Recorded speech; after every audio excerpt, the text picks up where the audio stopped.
Hello, my name is Elle from the Mage System, and I got a comment on one of my previous videos about inner worlds, and they wanted me to talk more about how I experience them and what they're like and all that stuff. When I first found out I had DID, I pretty much knew I had an inner world instantly, and if you don't know what an inner world is, whenever you have multiple little people going around in your brain, a lot of times your brain just needs to kind of make sense of that. Instead of them just floating around in the nebulous, it builds like a place for them to live. It could be a house, it could be a hospital, it could be the size of like a little box. For some people it's just like a room, and for some people it's just an entire multiverse. There's no limit to how big it can be. That's not to say that there aren't some people that don't have an inner world and just have like this void that they go into when they're not fronting. That is a thing that happens. Ooh, Ginger's close, isn't she? Anyways, I essentially knew I had an inner world once I figured out I had DID, because when I figured out I had DID, part of what was leading me to think that way was because of a particular place in my mind that I kept envisioning and that I knew existed, and it was a bathtub. It was a bathtub, and it had some really strange feelings attached to it, which I don't know why it's a fucking bathtub. I don't know. I don't know the psychology behind that. I don't relate to it. I don't have any bathtub memories, but it's a bathtub. The bathtub exists in a very dark place, in a very, I guess what a lot of people would refer to in their inner world is like the dungeons or the tunnels or the basements, or, a lot of people, their inner worlds have an underlying place like that where a lot of trauma things are kept, which is something I could touch on a little more. I knew there was this bathtub, and so when I found out I had DID, I could identify the split in my brain of the part of my brain that lives on the side where this bathtub exists, and then the rest of my brain which exists in normal time. Here, me speaking to you. I'm there, Ginger's there, Sam's there, but Alina and probably some other parts exist in this other sphere with this bathtub. Before I found out that I had DID, I got this temple tattooed on my thigh. And it's actually like painted right above my bed there. You probably can't see it very well, but I kind of figured out quickly that we live in this temple. We each have a room in it. It has so many different things in it. It is just a clusterfuck of experiences and crazy things that have happened to me, good and bad. Usually the good things are going to be above ground level. And underground, there are these tunnels which Alina guards, and there are a lot of strange things in these tunnels that I'm not entirely sure of all of them. Over time, since healing and stuff, Alina has allowed some integration and some digging in the tunnels for those little scoundrels, so we can scoop them up and integrate them with therapy. But yeah, there's some tunnels there. And most people, or not most, but I know that a lot of the inner worlds I see described have basements or tunnels or dungeons or something that is underground where a lot of trauma or dark things are kept, which is very fascinating to me, that there are so many people with underground places where their trauma is stored. And I think it's just really beautiful how universal some symbolism can be in the human mind, of how it's just almost very universal that we associate scary things and trauma with being underground. Anyway, that's besides the point. I also had this thing I could do where if I was co-conscious with an altar, or an altar was talking to me while I was in the body, my brain would automatically place them in space in front of me in the real world. I mean, obviously not literally, but to the point where if I'm in therapy and she says, "Can you ask this altar something?" I will turn around because they're behind me. They're behind me in physical space. And I can look in the inner world and I can see the room we're in, and I can see them behind me in the inner world. But then they're also just kind of placed back here in physical space. or whenever I'm talking to Sam, I can like see him in that chair over there. Not like a literal hallucination, but like it's real from the inside. You know what I mean? I heard the entropy system, or who was it, use real from the inside to describe an inner world, and that's like perfect. Like the voices, everything that comes from within is real from the inside. Like a dream almost. But yeah, I can place them in space. They can have a physical imposition on space. So that's really cool.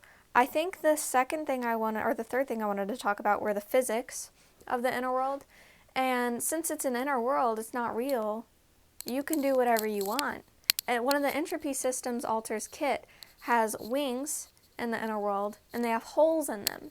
So they wouldn't work, but because it's an inner world, there's no like laws of physics, there's no big daddy telling you what you can and can't do. So if I'm in a room with an altar and we need some sort of object, I can kind of almost like Full Metal Alchemist, just like put it in the room. You know, like, you need a towel? There you go. You know, and the rooms can grow, they can shrink, I can decorate them, we can do whatever we want. We can just be like, boom, couch, you know? I think a lot of people, their inner worlds work in a way where you can't, physics don't always work like that, where like sometimes they do work like real world physics, and sometimes if you just ask hard enough and close your eyes, maybe God will give you a couch in your room. But a lot of systems, their inner world's physics doesn't work like that, and it does resemble real world physics a little more.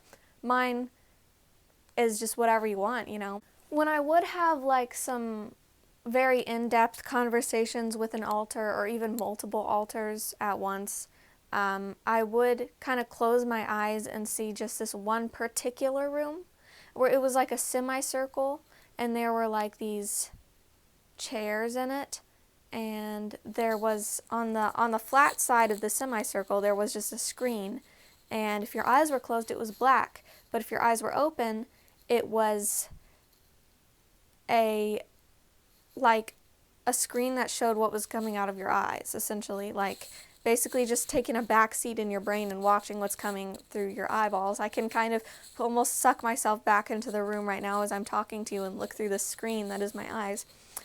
And I was like, you know, what if I'm just stupid and that temple isn't even real, and it's just this room. And for a while I lived like that. Like I even put apartments for each altar. They put their own apartments there, and they were just attached, and we just, like, they would just come out and all that was there was just this room. But then that didn't end up working because Alina had to go to a dungeon somewhere, and we just knew it was in house, like temple format. And then we realized that this room that I'm seeing when I close my eyes is just sort of a front room in the temple. It's a room that you do have to pass through from here into my head to get into the temple, but it is not just that room. And since then, that's just a room I'd be coming into sometimes. But I guess I don't have to necessarily pass through that room to get in the temple, because I know sometimes I will be having a conversation, and when I close my eyes, I'm just in like that altar's room, like just talking to them and chatting with them. It's really interesting. Basically, it just works however my brain feels like doing it at the time. If it wants to place them in physical space here, it will. If it wants to go in somebody's room, it will. If it wants to go to that screening room, I guess, in my head, then it will. But there's also another option, and that is something that we call the nebulous. It's not really an option, though. My brain just does whatever. And the nebulous is this area that is like somewhere between being in physical reality and being in the screening room. It's just this kind of, these just amorphous identities floating in the dark, not made into a physical presence by anything. You know what I mean? You can just hear something coming from the abyss, or you can just sit in the abyss for a second. It's somewhere between you being in the screening room and then you walking to the screen to go and meet the outside. There's kind of this nebulous abyss you have to pass through before you get there. Does that make sense? So if I hear a voice, it could be coming from somebody's room, it could be coming from the screening room, or could be coming from the abyss, or it could be coming from an altar that's just sitting over there in real time. So, yeah. But yeah, it is a temple. It's a lot like the one from Spirited Away. I think that's probably how my head designed it a little bit.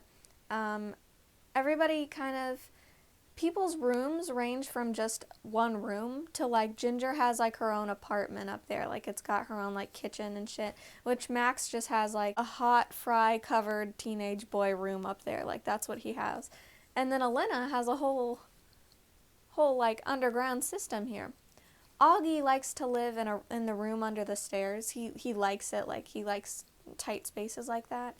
But yeah, in Elena's part of the inner world, there are gates which separate it from up here, and it is underground, and there are several rooms in all of these tunnels. And Elena used to live in an apartment down there that was very white and barren and didn't really have much furniture, and the bathtub is in that apartment. And I don't know a whole lot about the lore or her relationship with that bathtub, or what it's for, or exactly how the magic and the physics work in that sector of my head. But I know that it's quite different, and I know that there are a lot of things that I'm unaware of down there. When I started discovering that I had DID, I knew that there were two sections of my brain, and I called the one that was darker and tunnely Elena, and I called the one that was above ground and friendly me. However, looking back, me doesn't just consist of me, it consists of Ginger, it consists of Max, it consists of everything that is light, everything that isn't trauma burdened. And it almost seems like Augie's at this kind of passageway. He's not in the dungeon at all, but like it's almost like he's above it all. I don't really know how to describe it. He's not in Elena or me. He's just existing somewhere outside of that sphere. I don't really know. Augie's interesting. Before I realized I had DID, I made these separate sections of my head, but I didn't know what they meant. I was just kind of theorizing, like some sort of scientist coming up with a theory about their brain, because I was just like, I gotta figure this shit out at some point, like something's going on here. And I just had this dream that was just riddled with this feeling of, the only way I can describe it is Elena.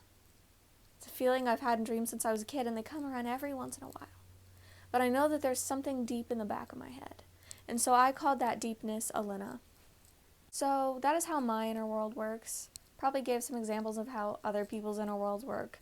Not everybody's inner worlds are going to work the same. Not everybody's going to have an inner world.